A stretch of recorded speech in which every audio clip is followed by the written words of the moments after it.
How are we? How are we? How are we? How's everything going? What's going on? It's good to see all of you. It's good to see all of you. As always, introductions first. My name is Ruin, and I am the Archsage of Arcanum Exodius, our humble little library on this corner of the internet. Welcome, welcome, welcome. Welcome, welcome, welcome, welcome. Let's grab this little guy, put him down here so he's a bit more visible.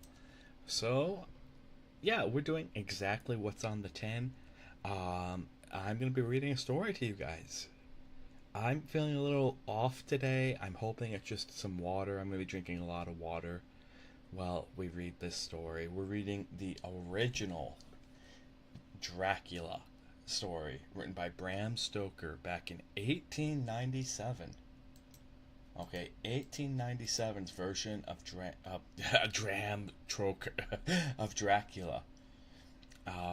Why is this important? Why does it matter? Why? Well, man, there's the whole obvious no copyright. I'm good to go there. The copyright has long since expired. Should have expired depending on the interpretation, either in the 90s or the 70s, depending on the interpretation of the copyright laws.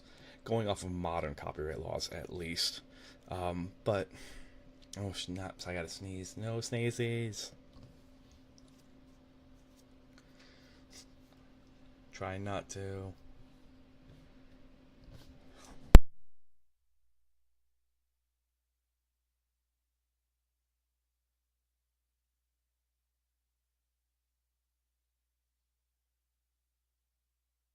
Okay, didn't want to come out. But also, I think it's really. Dracula is a tale that's been told many, many times over and over again. The story of Vlad the Impaler, the warlord who got famous because he would impale his foes on spikes and leave them there. That was an IRL thing. That was later romanticized into a vampire novel. That's a very famous tale that's been retold many, many times. And I think it's always really. I've never read the original myself, but I really think it's important to go back and read the original. Alright, I think we'll learn a lot of stuff by reading it. Um, Today is probably just gonna be 2 to 4 hours, depending if I start to feel better. It'll be 4. If I don't, it'll be 2. I don't want to push too hard because, again, I'm not feeling the best. It's okay, though. I think I'm just dehydrated, that's all. Been playing a lot of Minecraft recently. A lot of Minecraft. Alright, let's get some rain music in the background.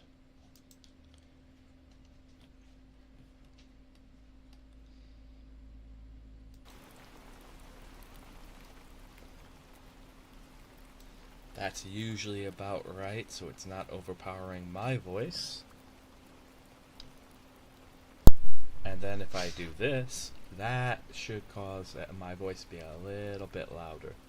Alright, that should amplify it just a little bit more. I'm also hoping the Huskies cooperate. It's looked like raining here all day, so I haven't taken them for WLK yet, because I know that as soon as I step outside with their leashes on, it'll start pouring. That's how it works. Alright, not that I'm like the center of the universe. I'm not. I wish I was. I'd change a lot of things. But more just experience combined with, like, the universe has this ironic sense of humor, it seems. This very ironic sense of humor. Okay. Anywho. So that's what's going on. Oh, let's put this over here. Check. Pull this up. Check. And I will actually put this right here. So if anyone wants to, that's the version that we're reading.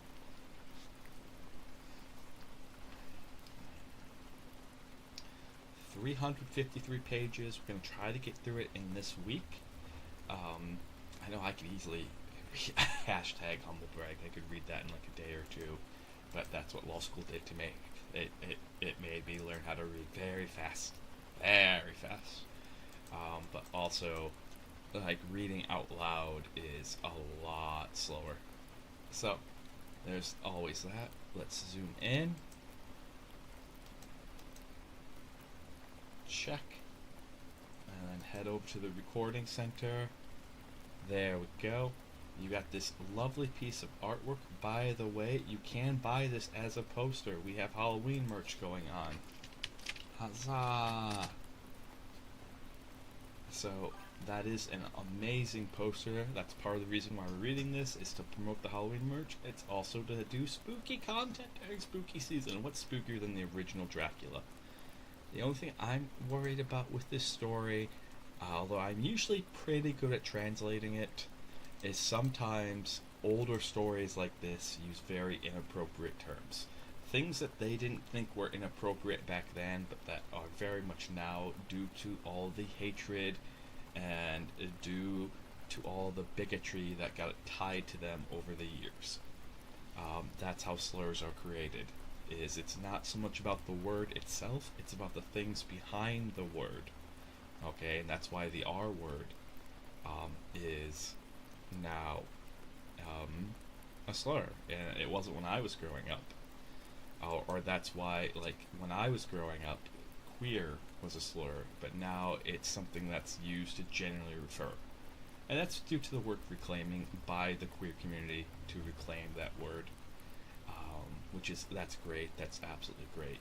But just a little fun, I always try to teach you guys something every time. I really, like, that is, like, one of the things I try to do, is to just kind of teach you something. So that's a little fun thing to kind of think about. It's like the usage of words and their meanings and why.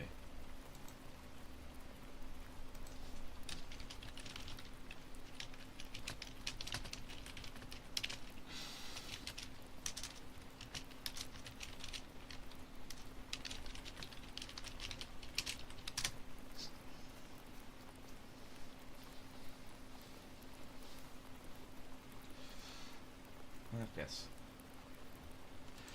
Alright. And now, without further ado, is the rain good? Let me... Oh. If I turn my headphones up just a little bit, I can hear it.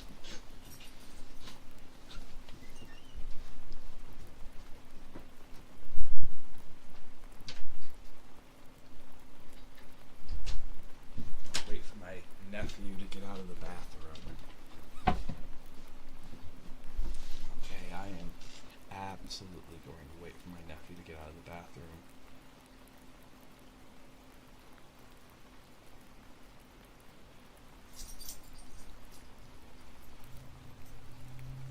That way you guys don't get bathroom ASMR. Okay. But this amazing artwork is a poster. Alright, we will be reading this. I'm thinking we can probably get through a couple of chapters rather quickly. Alright. I don't know. I don't mean that in like rah rah rah. I'm saying I do kind of want to try to read this whole thing, because then I can post the YouTube videos. Although we are live over on YouTube, what's going to happen when I read this, by the way, is that I am going to record and have those posted separately. Alright.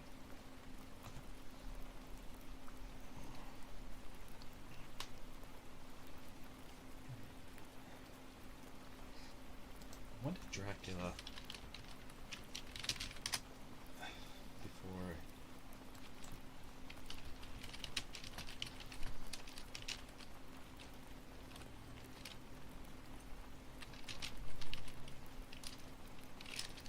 publication date. Yep, the original 1897 one. So yeah, this is the original 1897 Dracula. Okay, I wanted to make sure. I thought I had the date right, but there was another one that came out in 1899.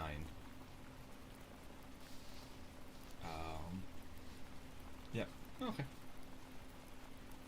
Awesome.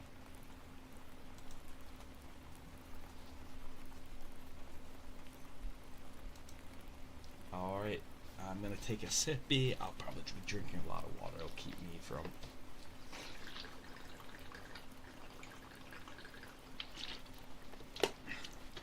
And then we're gonna get going.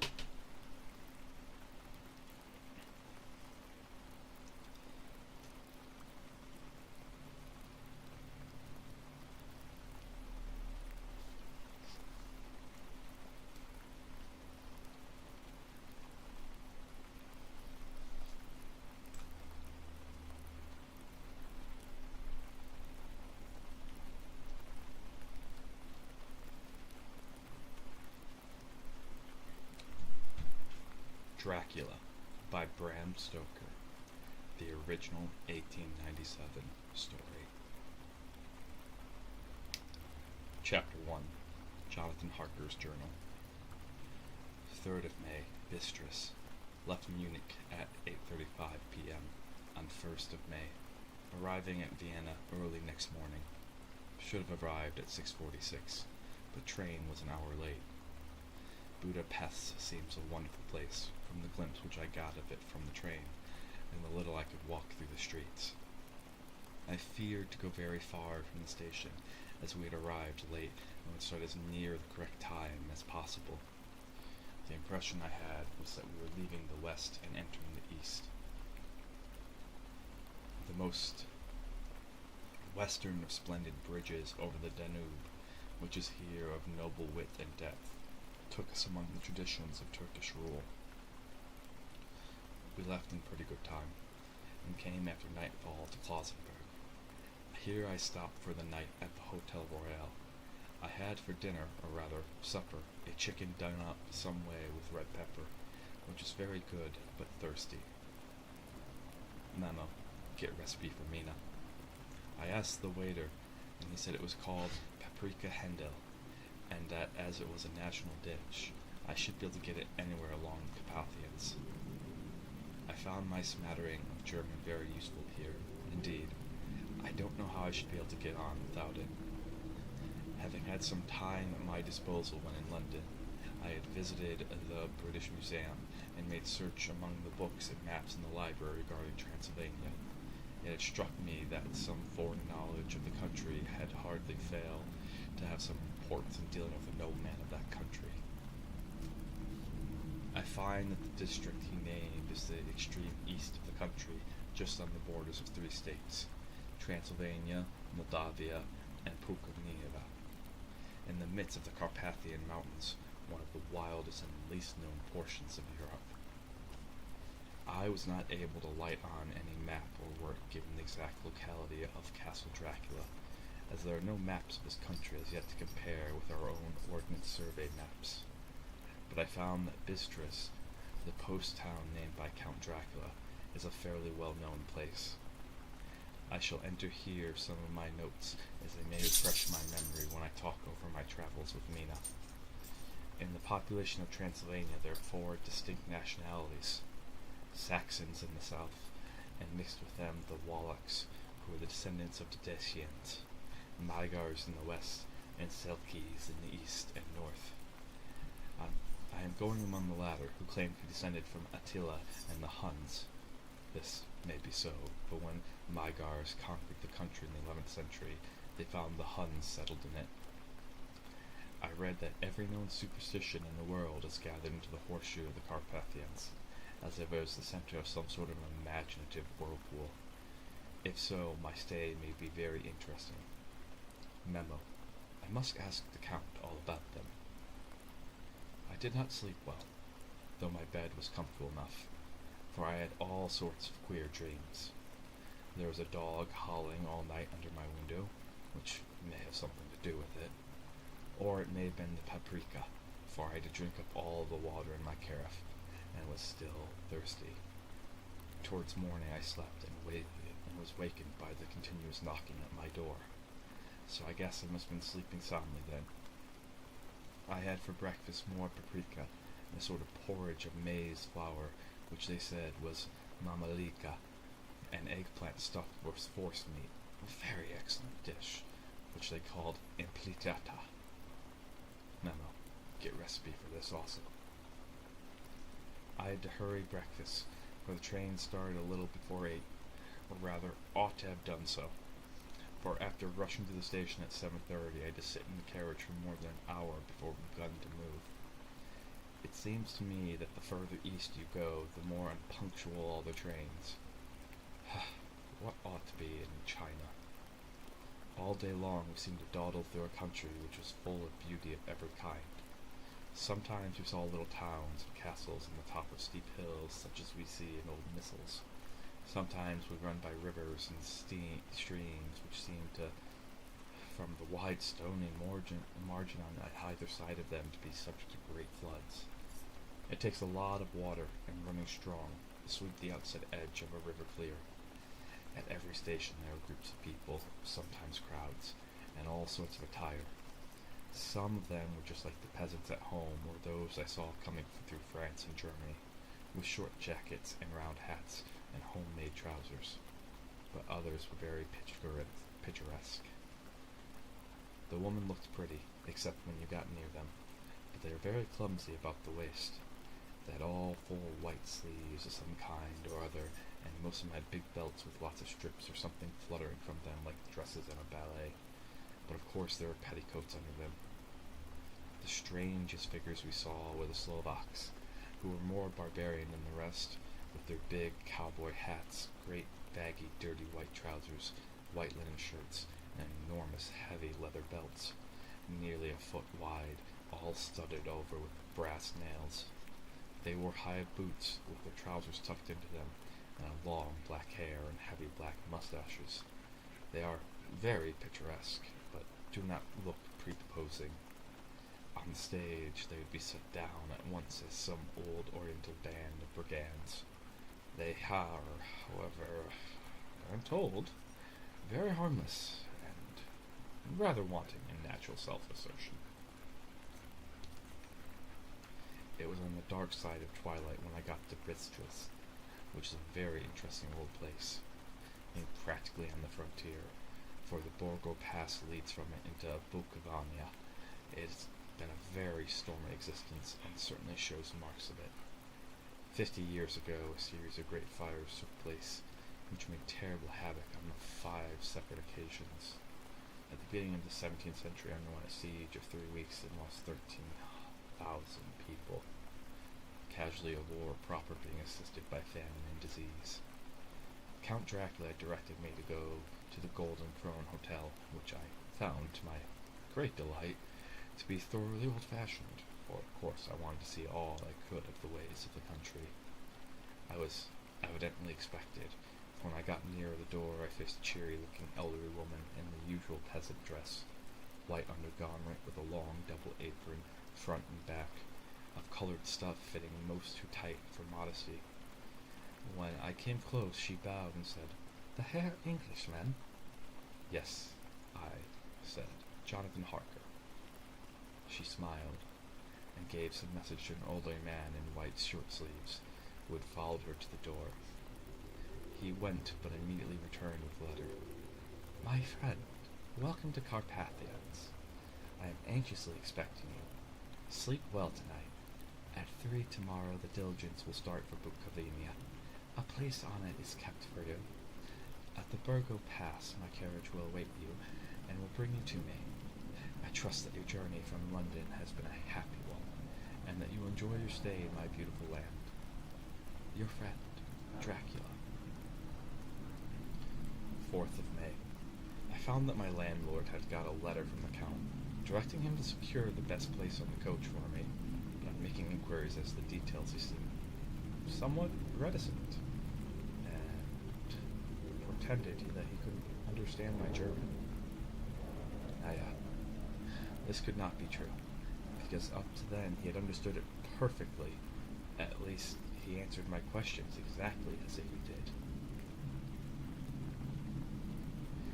He and his wife, the old lady who had received me, looked at each other in a frightened sort of way. He mumbled out that the money had been sent in a letter, and that was all he knew. When I asked him if he knew Count Dracula and could tell me anything of his castle, both he and his wife crossed themselves, and saying that they knew nothing at all, simply refused to speak further. It was so near the time of starting that I had no time to ask anyone else, for it was all very mysterious and not by any means comforting. Just before I was leaving, the old lady came up to my room and said in a hysterical way, "Must you go? Oh, young Herr, must you go?" She was in an excited state, and she seemed to have lost her grip of what German she knew, and mixed it up with some other language which I did not know at all. I was just able to follow her by asking many questions. When I told her that I must go at once, and I was engaged on important business, she asked again, "Do you know what day it is?" I answered that it was the 4th of May. She shook her head as she said again, "Oh, yeah, I know that, but do you know what day it is?" On my saying that I did not understand, she went on, It is the eve of St. George's Day. Do you not know that tonight, when the clock strikes midnight and all the evil things in the world will have full sway, do you know where you're going, or what you're going to do?" She was in such evident distress that I tried to comfort her, but without effect. Finally, she went down on her knees and implored me not to go, at least to wait a day or two before starting. It was all very ridiculous, but I did not feel comfortable. However, there was business to be done, and I could allow nothing to interfere with it. I tried to raise her up and said as gravely as I could that I thanked her, but my duty was imperative and that I must go. She then rose and dried her eyes, and taking a crucifix from her neck, offered it to me. I didn't know what to do. As an English churchman, I had been taught to regard such things in some measure of idolship, and yet it seemed so ungracious to refuse an old lady meaning so well in such a state of mind. She saw, I suppose, the doubt in my face, for she put the rosary around my neck and said, "For your mother's sake," and went out the room. I am writing up this part of the diary whilst I am waiting for the coach, which, of course, late, and the crucifix is still around my neck. Whether it is the old lady's fear, or the many ghastly traditions of this place, the crucifix itself, I do not know, but I am feeling nearly as easy in my mind as usual. If this book should ever reach Mina before I do, let it bring my goodbye. Here comes the coach.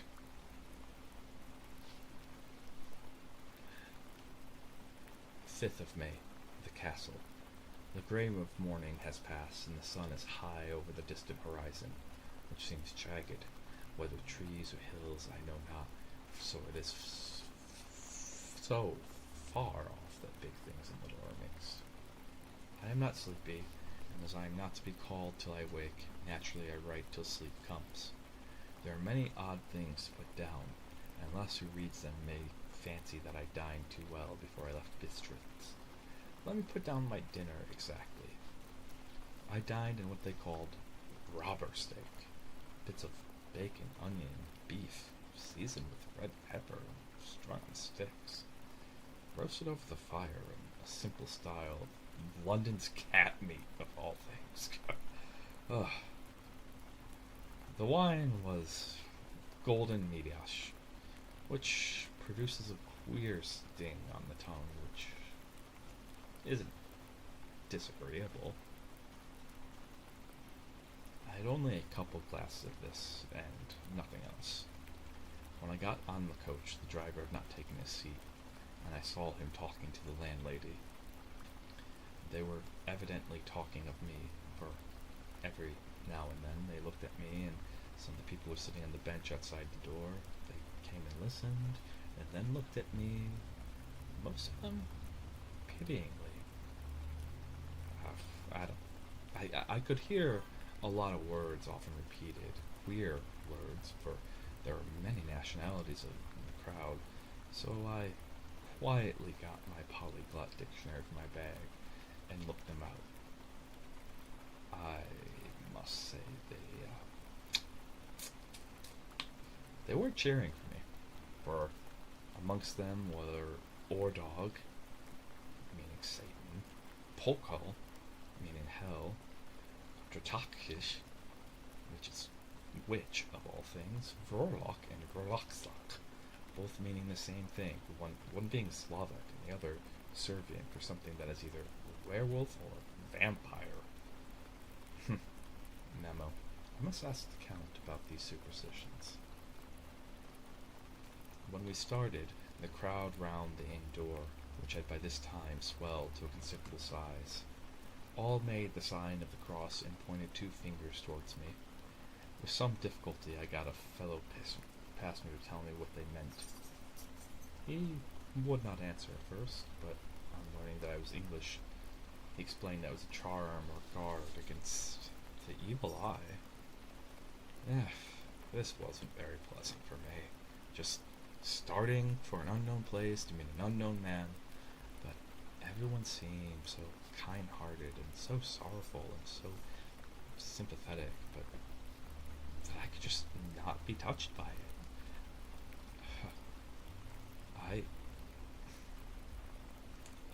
I shall never forget the last glimpse which I had in the inn yard and its crowd of picturesque figures, all crossing themselves as they stood around the wide archway, with its background of rich foliage of oleander and orange trees, and green tubs clustered in the center of the yard. Then our driver, whose wide linen drawers covered the whole front of the box seat, gotcha, they called them, cracked his big whip over his 4 small horses, which ran abreast, and we set off on our journey. Thankfully, I soon lost sight and recollection of ghostly fears and the beauty of the scene as we drove along, although, had I known the language, or rather languages, which my fellow passengers were speaking, I might not have been able to throw them off so easily. Before us lay a green sloping land full of forest and woods, with here and there steep hills crowned with clumps of trees or with farmhouses. Oh, the blank gable end to the road, there was everywhere a bewildering mass of fruit blossom, apples, plums, pears, cherries, and as we drove by, I could see the green grass under the trees spangled with the fallen petals. In and out amongst these green hills, what they called the Mittelland, ran the road, losing itself as it swept round the grassy curve, or was shut out by the straggling ends of pine woods, which here and there ran down the hillsides like tongues of flame. The road was rugged, but still we seemed to fly over it with a feverish haste.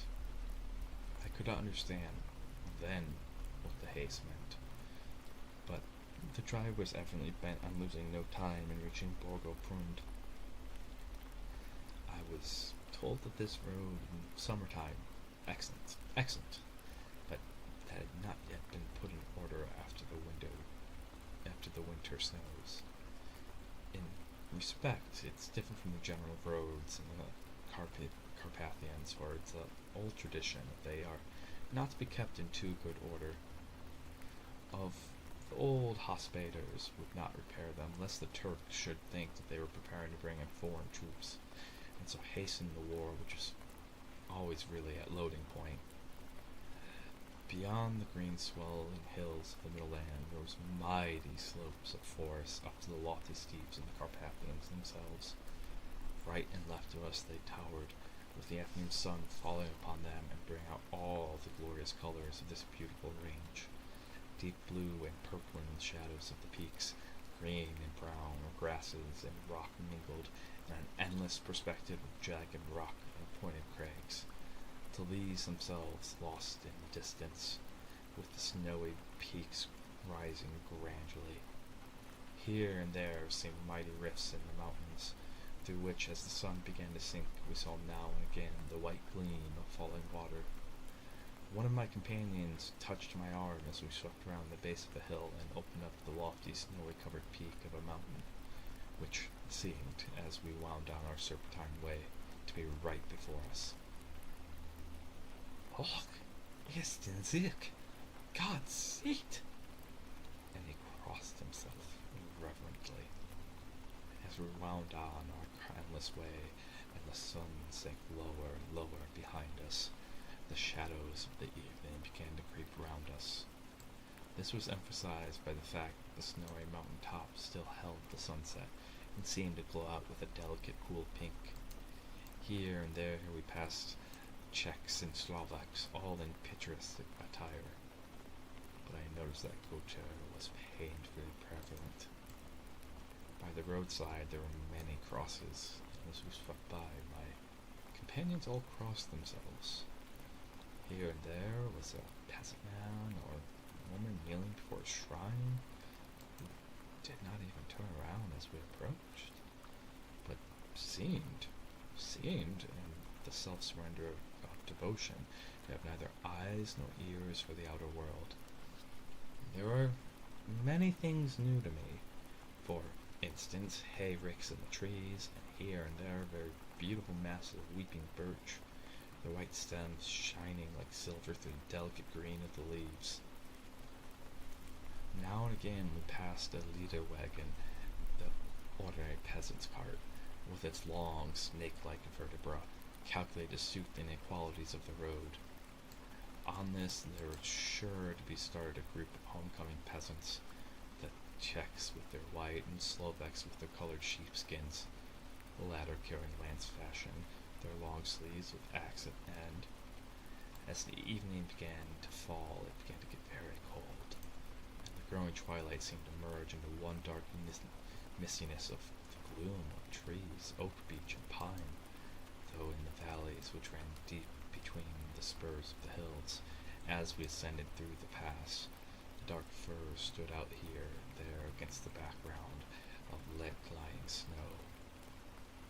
Sometimes, as the road was cut through the pine woods that seemed in the darkness to be closing down upon us, great masses of grayness which here and there bestrewed the trees produced a particularly weird and solemn effect, which carried on the thoughts and group fancies engendered earlier in the evening, when the falling sunset threw into strangely ghost-like clouds which amongst the Carpathians seemed to wind ceaselessly through the valleys. Sometimes the hills were so steep that, despite our driver's haste, the horses could only go slowly. I wished to get down and walk up them as we do at home, but the driver would not hear of it. Nein! You must not walk here. The dogs are too fierce." And then he added, with what he evidently meant for grim pleasantry, for he looked around to catch the approving smile of the rest, "And you may have enough of such matters before you go to sleep." The only stop he would make was a moment's pause to light his lamps. Speaking of a moment's pause, I gotta go to the bathroom. Hey Vic, welcome in. So I'll be right back. I will be right back. I'm gonna go to the bathroom, but we'll continue from there.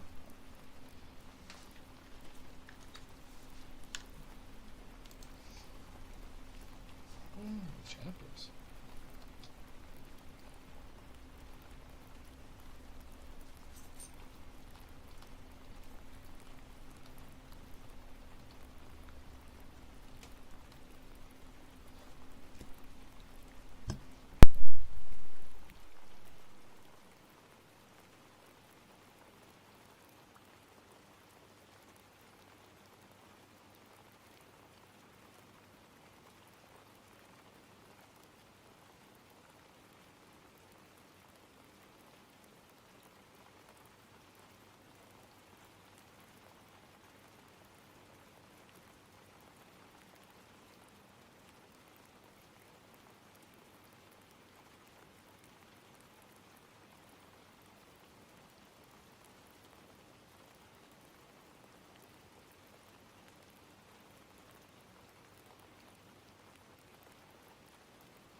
Okay, I should be back. Should being the operative word. Let me take a sippy.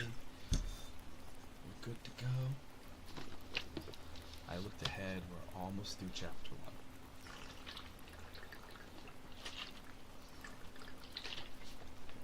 1. I don't know how many chapters. I've never read this before. This is my first time reading it with you guys.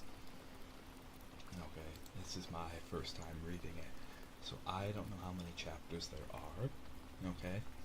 But we'll find out together. I hope you guys are enjoying it. It is kind of a cool story.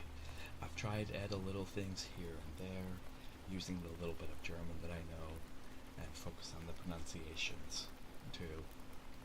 I'm not quite sure how to read the main character yet, but I'm starting to get there. Someone who's here on business and very determined to do that business, whatever that might be, but also someone who's starting to pick up that, like, why is everyone being so weird? I'm just here to sell some Girl Scout cookies, okay? I don't get it. And, like, you guys are all acting like I'm marching to my death. Alright, what is going on? So, someone who is, like, starting to question that maybe there's something else. Alright, but, with that said, hoink. Oh, nope, wrong place. Back up here.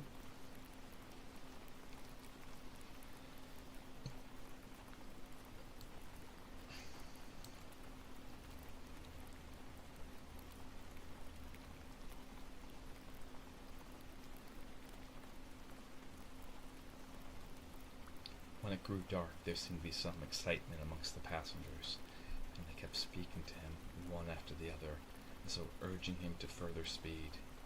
He lashed the horses unmercifully with his long whip, and with wild cries of encouragement urged them on to further exertions. Then through the darkness I could see a sort of patch of grey light ahead of us, as though there were a cleft in the hills. The excitement of the passengers grew greater.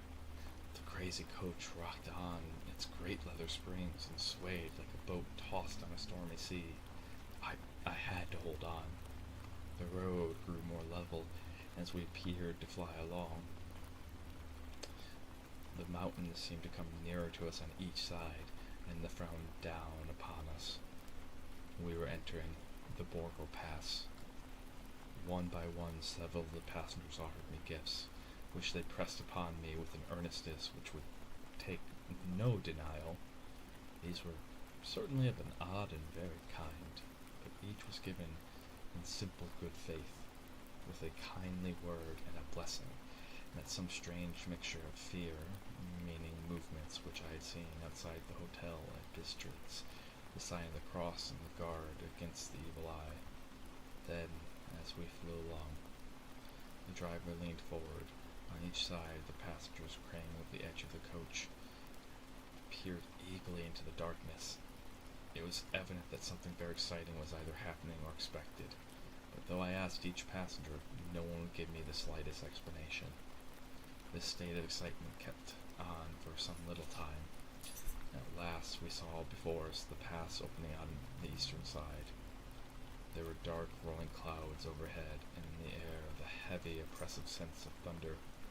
It seemed as though the mountain range had separated two atmospheres, and that now we had gotten into the thunderous one.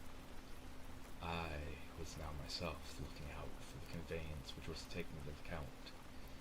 Each moment I expected to see the glare of lamps through the blackness, but all was dark. The only light was the flickering rays of our own lamps, in which the steam from our hard-driven horses rose in a white cloud. We could see now the sandy road lying white before us, but there was on it no sign of a vehicle. The passengers drew back with a sigh of gladness, which seemed to mock my own disappointment. I already was thinking what I had best do, when the driver, looking at his watch, said to the others something which I could hardly hear. It was spoken so quietly and so low a tone, I thought it was an hour less than the time. Then turning to me, he spoke in German worse than my own. "There is no carriage here. The Herr It's not expected after all. You will now come on to Bucavalia and return tomorrow or the next day. Better the next day. Whilst he was speaking, the horses began to neigh and snort and plunge wildly, so the driver had to hold them up. Then, amongst a chorus of screams and the peasants and a universal crossing of themselves, a cacique with 4 horses drove up behind us, overtook us, and drew up beside the coach. I could see from the flash of our lamps, as the rays fell on them, that the horses were coal-black and splendid animals. They were driven by a tall man with a long brown beard and a great black hat, which seemed to hide his face from us. I could only see a gleam of a very bright pair of eyes, which seemed red in the lamplight. As he turned to us, he said to the driver, "Ah, you are early tonight, my boy." The man stammered in reply, "The English hare was in a hurry." To which the stranger replied, "Das ist why, I suppose, you wished him to go on to Bucavalia. You cannot deceive me, my friend. I know too much, and my horses are swift." As he spoke, he smiled, and the lamplight fell on a hard-looking mouth with very red lips and sharp-looking teeth, as white as ivory. One of my companions whispered to another from the line from the burghers of Lenore, "Den die Toten reiten schnell," for the dead travel fast. The strange driver evidently heard the words, for he looked up with a gleaming smile. The passenger turned his face away, at the same time putting out his 2 fingers and crossing himself. "Give me the hare's luggage," said the driver, and with exceeding alacrity my bags were handed out and put in the callack. Then I descended from the side of the coach, as the callack was closed alongside. The driver helped me with a hand which caught my arm in a grip of steel. His strength must have been prodigious. Without a word, he shook his reins. The horses turned, and we swept into the darkness of the pass. As I looked back, I saw the steam from the horses of the coach by the light of the lamps, and projected against it the figures of my late companions crossing themselves. Then the driver cracked his whip and called to his horse, and off they swept on their way to Bucavalia. As they sank into the darkness, I felt a strange chill and a lonely feeling come over me. But a cloak was thrown over my shoulders and a rug across my knees, and the driver said in excellent German, "Das night is chill, mein Herr, and my master the Count bade me take all care of you. There is a flask of Slivert, the plume brandy of the country, underneath the seat, if you should require it." I did not take any, but it was a comfort to know that it was there all the same. I felt a little strangely, and not a little frightened. I think, had there been any alternative, I should have taken it, instead of prosecuting that unknown night journey. The carriage went at a hard pace straight ahead. Then we made a complete turn and went along another straight road. It seemed to me that we were simply going over and over the same ground again. And so I took note of some salient point and found that this was so. I would have liked to ask the driver what this all meant, but I really feared to do so. For, I thought that placed as I was, any protest would have had no effect in case there had been an intention to delay. By and by, however, As I was curious to know how time was passing, I struck a match, and by its flame looked at my watch. It was within a few minutes of midnight. This gave me a sort of shock, for I suppose the general superstition about midnight was increased by my recent experiences. I waited with a sick feeling of suspense. Then a dog began to howl somewhere in a farmhouse far down the road, a long, agonized wailing, as if from fear. The sound was taken up by another dog, and another, and another, and another, till, borne on the wind which now sighed softly through the pass, a wild howling began, which seemed to come from all over the country, as far as the imagination grasped it through the gloom of the night. At the first howl, the horses began to strain and rear, but the driver spoke to them soothingly, and they quieted down, but shivered and sweated as though after a runaway from sudden fright. Then, far off in the distance, from the mountains on which side of us, began a louder and sharper howling, that of wolves, which affected both myself and the horses in the same way. I was minded to jump from the callack and run, whilst they reared again and plunged madly, so the driver had to use all of his great strength to keep them from bolting. In a few minutes, however, my own ears got accustomed to the sound, and, well, the horses so far became quiet that the driver was able to descend and to stand before them. He petted and soothed them and whispered something in their ears. I have heard of horse tamers doing that, and with extraordinary effect, for under his caresses they became quite manageable again, although they still trembled. The driver again took his seat, and shaking his reins, started off at a great pace.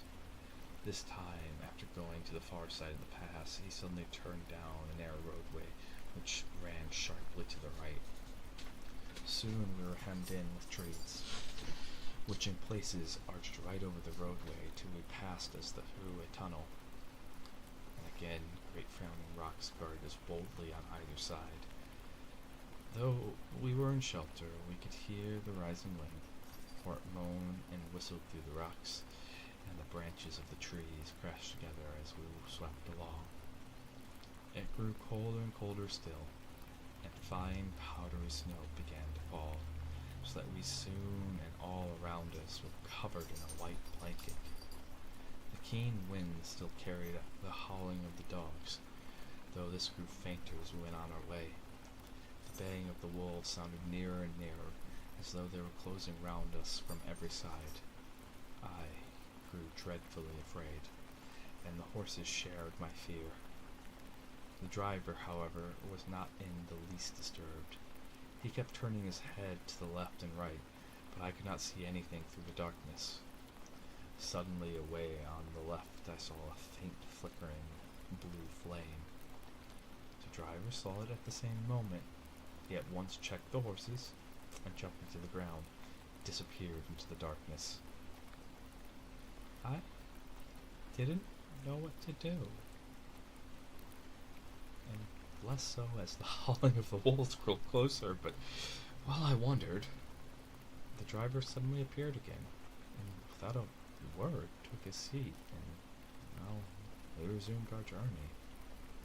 I think I must have fallen asleep and kept dreaming of the incident, for it seemed to be repeated endlessly, and now looking back, it's this awful sort of nightmare.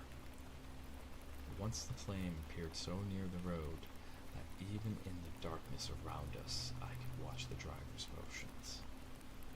He went rapidly to where the blue flame rose and was very faint, for it did not seem to illuminate the place around it at all, and gathered a few stones, formed them into some device.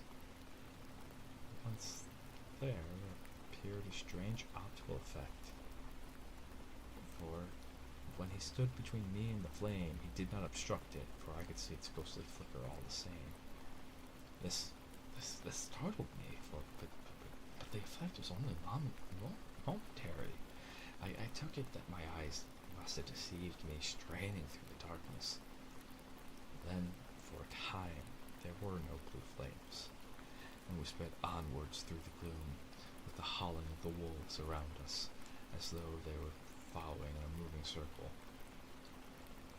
At last there came time when the driver went further afield than he had yet gone, and during his absence, the horses began to tremble worse than ever and to snort and scream with fright. I couldn't see any cause for it, for the howling of the wolves had ceased altogether.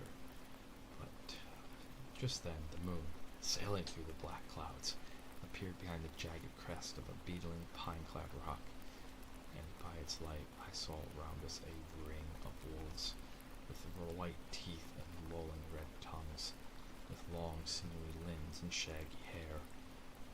They were 100 times more terrible in the grim silence which held them than even when they howled. For myself, I felt a sort of paralysis of fear. It was only when a man feels himself face to face with such horrors that he can understand their true importance. At once the wolves began to howl as though the moonlight had been some particular effect on them. The horses jumped about and reared and looked helplessly with round eyes that rolled in a very painful way to see, but the living ring of terror encompassed them on every side, and they had perforce to remain within it. I called on the coachman to come, for it seemed to me their only chance was to try to break through the ring and aid his approach.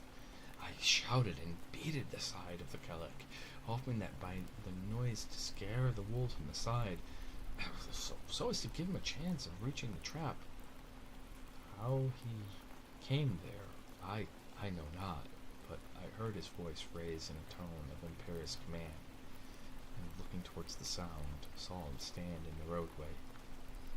As he swept his long arms as though brushing aside some impalpable obstacle, the wolves fell back and back further still. Just then a heavy cloud passed across the face of the moon, so that we were again in darkness. When I could see again, the driver was climbing into the Kellic, and the wolves disappeared. This was all so strange and uncanny that a dreadful fear came upon me. I was afraid to speak or move. The time seemed interminable as we swept on our way, now in almost complete darkness, for the rolling clouds obscured the moon. We kept on ascending, with occasional periods of quick descent, but in the main always ascending. Suddenly, I became conscious of the fact that the driver was in the act of pulling up the horse in the courtyard of a vast ruined castle, from whose tall black windows came no ray of light, and whose broken battlements showed a jagged line against the sky.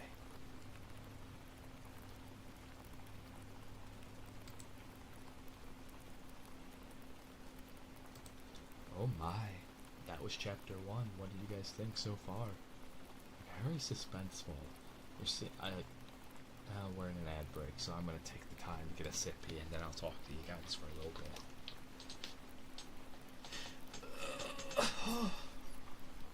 Goodness gracious.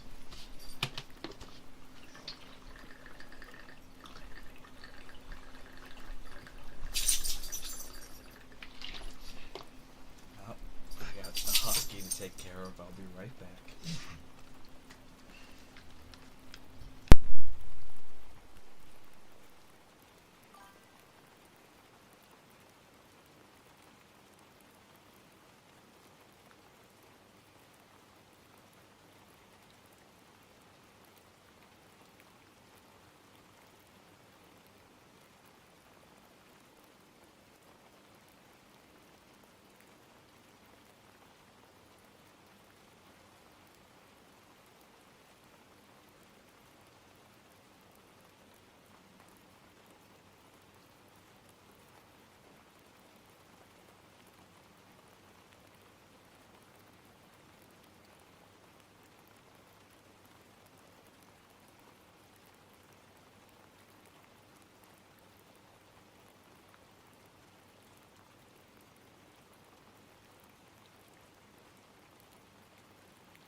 Bandit. My older husky Bandit just jump scared me.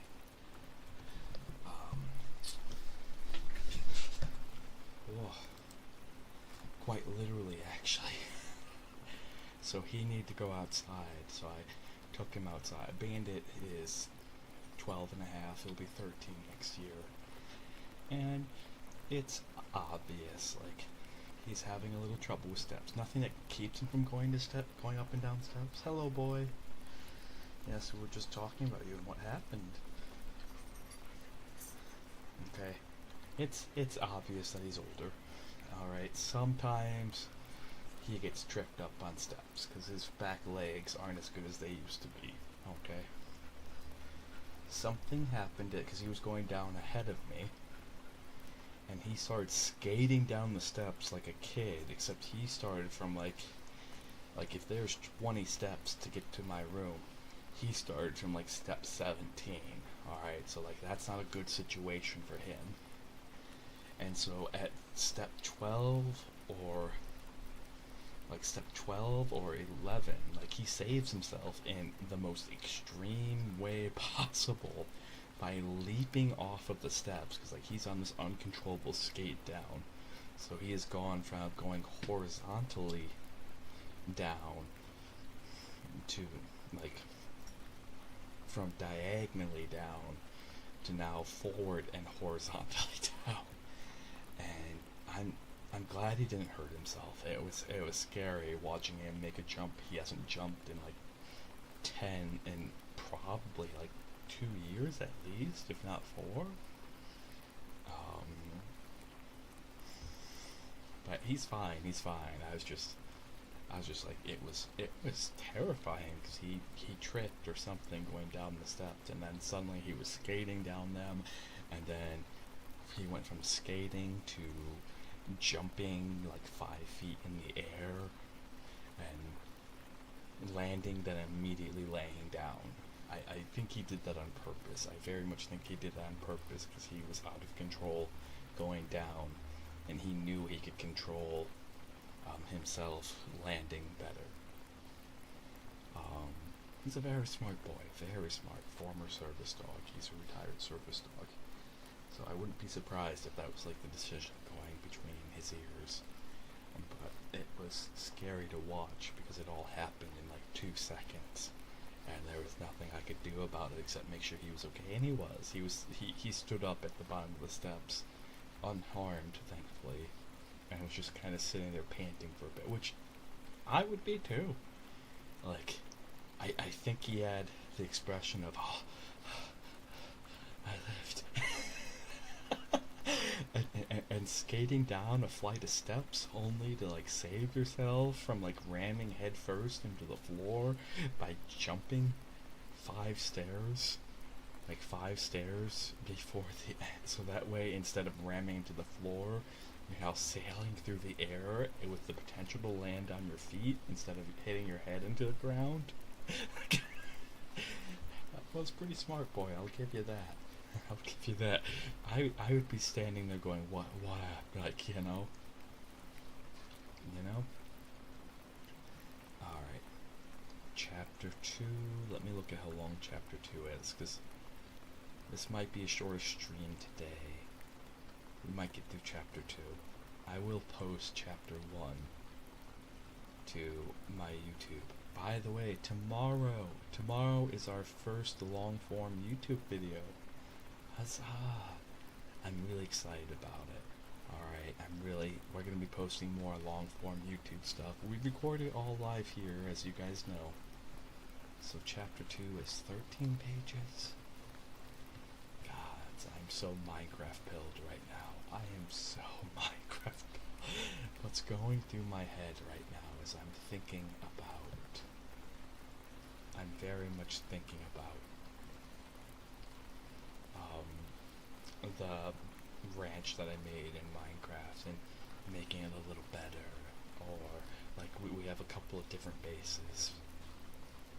Okay. Alright. In the morning. But let's get through chapter 2 so that way I can post chapters 1 and 2 to YouTube tonight. Okay? It won't take too much editing, thankfully. And then we'll see where we're at. Because chapter 2 is 11 more pages. That's not that bad. That's a good hour. That's not that bad at all.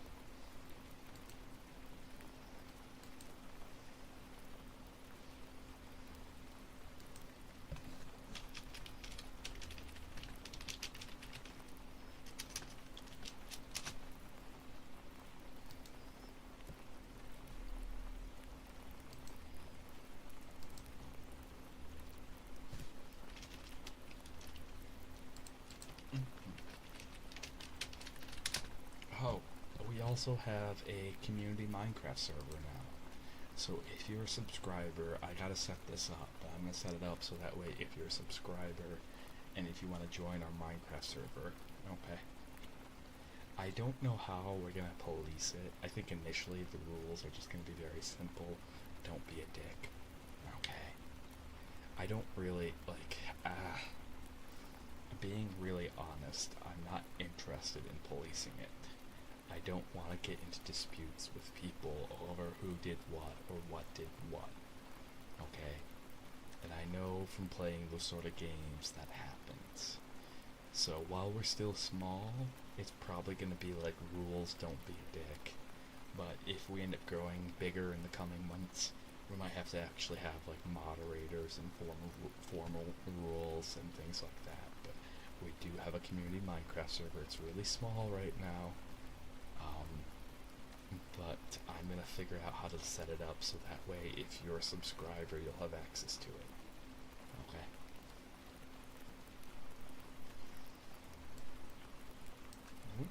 Head back here, head here. Oh.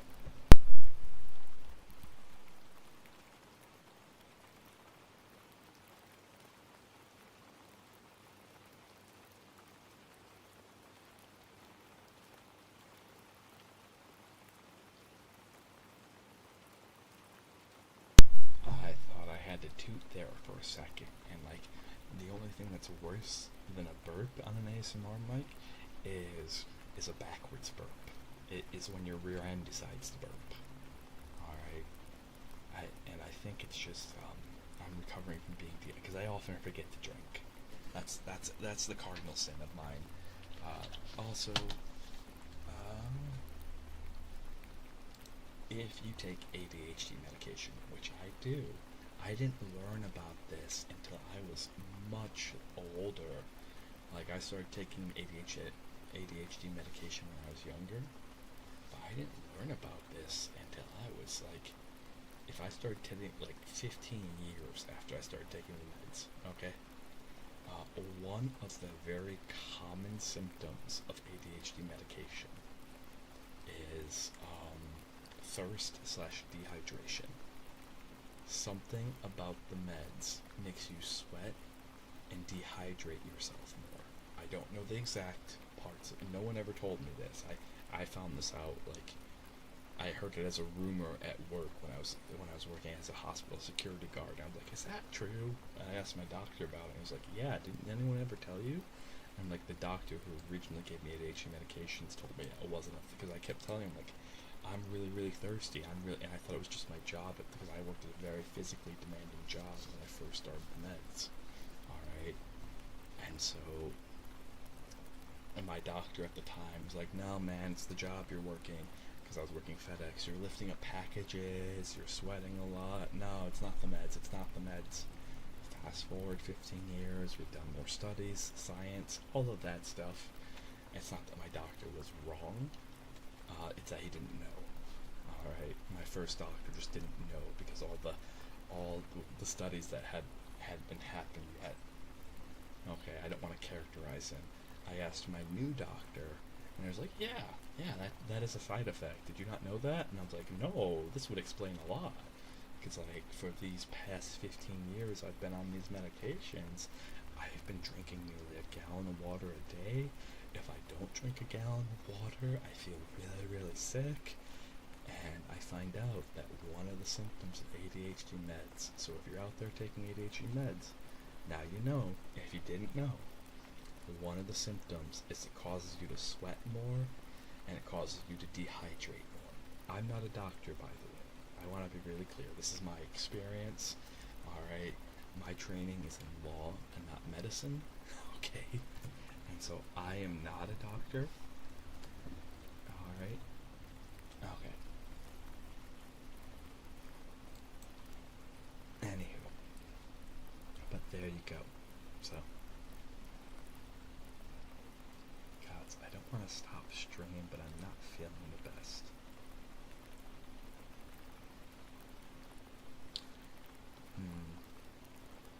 Okay.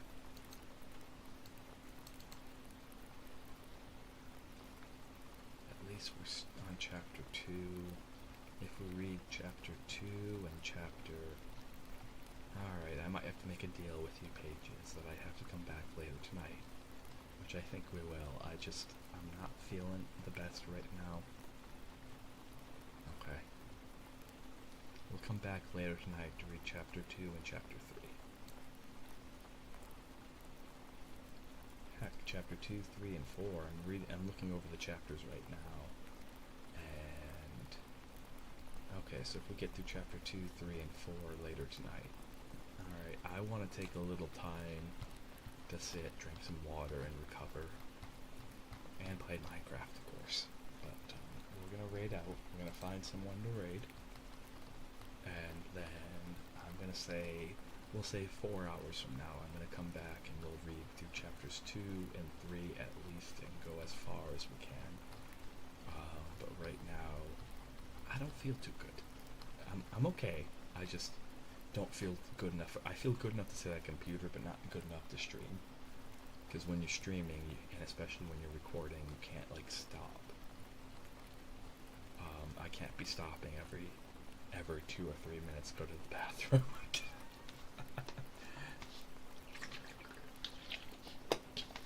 Alright, so let's find someone to raid. And we'll be back. Okay.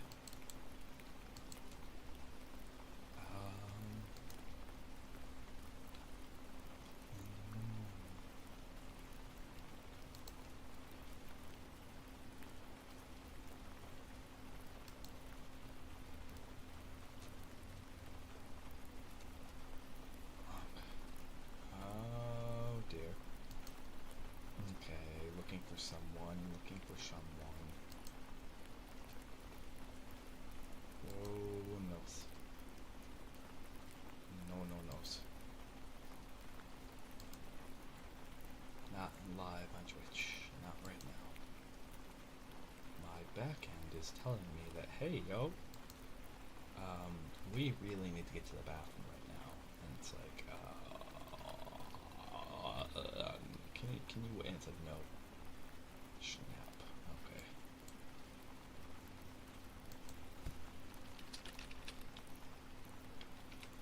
Please. Otherwise, I'm just gonna end stream because I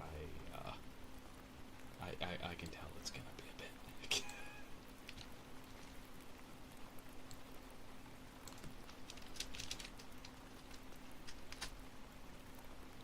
Alright. You guys all be kind. I'll be back in like 4 hours. I just gotta fix this so that way I'm not stopping stream every 2 or 3 minutes. Okay? Alright, we'll be back in like 4 hours. I'll feel better then.